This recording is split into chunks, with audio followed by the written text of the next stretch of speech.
새내기를 위한 학점관리법 제2부 지금 바로 시작합니다. 1부를 아직 안 보신 분들은 충남대 CCC 예능TV 채널 새내기를 위한 학점관리법 1부를 보고 와주세요. 1부는 상식, 이제부터가 진짜 충대 선배들이 알려주는 단대별 시험공부법. 2부에서는 각 단대별 시험공부법을 크게 문과계열과 이공계열 두 가지로 나누어 알려드릴 건데요. 그럼 먼저 문과계열부터 Let's get it! 문과계열 시험공부법 꿀팁 첫 번째, 소제목 단위로 암기하라. 문과계열 시험은 그 특성상 서술형 또는 논술형 시험이 많습니다. 따라서 맥락이 없는 마구잡이식 암기는 객관식이나 단답형 유형에는 도움이 될지 몰라도 전체적 흐름 파악이 필요한 서술형 시험에는 큰 도움이 되지 못합니다. 따라서 공부해야 할 장의 소제목을 먼저 외우고 난 뒤 하위 내용들이 무엇인지 외우는 것이 좋습니다. 만약 시험이 단답형이나 객관식 위주의 유형으로 출제된다고 한다면 그냥 막 외워도 상관은 없습니다. 선배님, 그럼 암기는 언제까지 해야 하나요? 암기는 소제목만 보고도 관련 하위 내용이 무엇인지 완전히 생각날 수 있을 때까지 외우세요.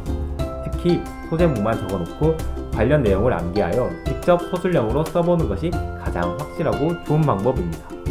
단, 책에 있는 글씨를 그대로 외우지 말고 교수님이 설명하신 것을 필기한 것을 바탕으로 외우는 게 시험을 볼 때 훨씬 유리합니다. 문과계열 시험공부법 꿀팁 두 번째, 서술형, 논술형 시험에 대비하라. 사실 아까 알려드린 첫 번째 팁도 서술형 시험과 관련된 공부법이었는데요. 이번엔 조금 더 실제적인 시험을 칠 때 서술형 답안 작성 요령을 알려드리도록 하겠습니다.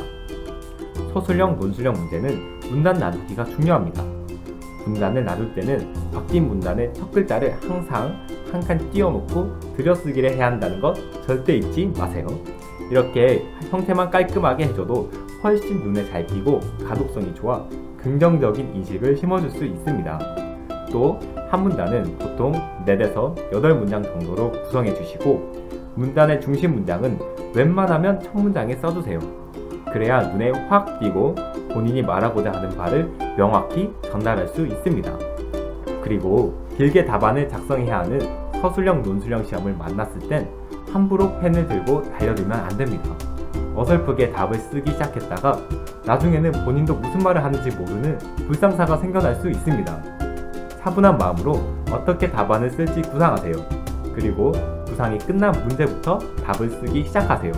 반드시 1번 문제부터 풀지 않아도 상관은 없습니다. 시험을 칠 때는 글자 그 자체도 매우 중요합니다. 예쁘게 써야 할 필요는 없지만 알아볼 수 있도록 또박또박 써주세요. 급하다고 무슨 글자인지 모르게 날려 쓴다면 가독성이 떨어져 채점할 때 부정적인 인식을 심어줄 수도 있습니다. 또한 시험에 주어진 시간을 최대한 활용해야 합니다.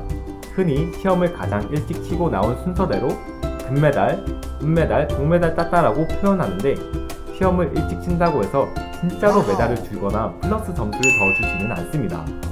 차분한 마음으로 외웠던 내용을 최대한 활용해서 답을 적으세요. 단, 문제당 시간 분배를 적절히 하는 것이 중요합니다. 한 문제를 너무 길게 쓰다가 다른 문제의 답을 쓸 시간이 부족하다면 오히려 낮은 점수를 받을 가능성이 높습니다. 시간 배분을 잘해서 한 문제에 너무 오랜 시간을 쓰지 않도록 주의하세요. 지금까지 서술형, 논술형 시험을 위주로 한 문과계열 시험 공부 요령을 알려드렸습니다. 그런데 이렇게 공부하면 진짜 학점 잘 맞을 수 있는 거냐고요? 혹시 사기치는 건 아니냐고요? 그래서 실제로 이렇게 공부한 문과생 선배의 성적을 여러분께 공개합니다. 물론 이렇게 공부하는 것만이 정답은 아니지만 이런 식으로 공부하면 새내기 여러분도 충분히 이것보다 훨씬 좋은 학점 받을 수 있을 거예요. 여러분도 할 수 있어요. 자, 이과 여러분 오래 기다리셨습니다. 이번에는 이공계열 시험공부법 It's Showtime! 이공계열 첫 번째 꿀팁, 시험 전 자신만의 요약노트 만들기. 이공계열 특성상 기초 전공을 기반으로 심화 과정을 배우는 경우가 대다수입니다. 1학년 때 배운 내용이 4학년까지 쭉 축적되어 나옵니다. 하지만 시험을 보고 나면 대부분은 머릿속에서 사라지고 방학이 지나면 거의 다 잊어버린다는 사실. 더군다나 대부분의 남학생들은 군대를 다녀온 후 학업을 다시 따라가기에 벅참을 느낍니다. 따라서 소제목을 기반으로 한 자신만의 요약 노트를 만드세요. 머릿속에 쉽게 정리되고 반복 학습을 하기에 용이해서 시간을 절약할 수 있습니다. 고화질 스캔을 떠서 노트북에 저장해 놓으면 두고두고 볼 수 있다는 것은 꿀팁! 두 번째 꿀팁은 솔루션을 구해라! 대학교 전공 서적은 대부분 답지가 없습니다. 자신의 힘으로 문제를 푸는 것, 그룹 스터디를 통해 답을 같이 찾아보는 방법 모두 좋습니다.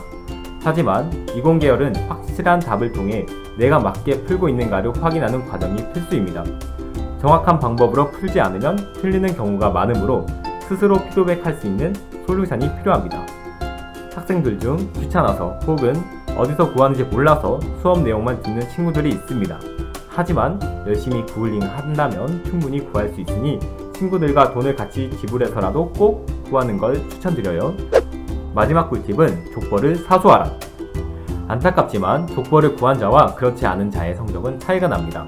족보가 있으면 어느 부분에 집중을 해서 시험 공부를 해야 할지 알 수 있기 때문인데요. 시간을 절약하고 자신감을 가지려면 족보는 필수. 따라서 친한 선배님이 있다면 어떻게든 족보를 얻어보세요. 만약 그마저도 없다면 해당 과목 교수님의 시험 문제가 어떤 경향성을 가지고 있는지 파악하는 것도 좋은 방법. 하지만 아무리 족보가 있다고 하더라도 수업 내용에 집중하는 것과 연습 문제를 푸는 것이 우선이라는 것 잊지 마세요. 지금까지 새내기 여러분들을 위한 시험 공부 요령 대방출이었습니다. 여러분 어떠셨나요? 우와, 선배님 정말 대단하다. 그런데 지금 이걸 저보고 다 하라고요? 전 그냥 진짜 즐기면서 놀면서 에이플 받는 건 줄 알았는데. 에이, 싫어요. 아니요. 못해요. 이런 분들을 위해 준비했습니다. 진짜 놀면서 에이플 받는 새내기의 공부법. 그럼 3부에서 만나요. 알림 설정, 구독 고정 부탁드려요.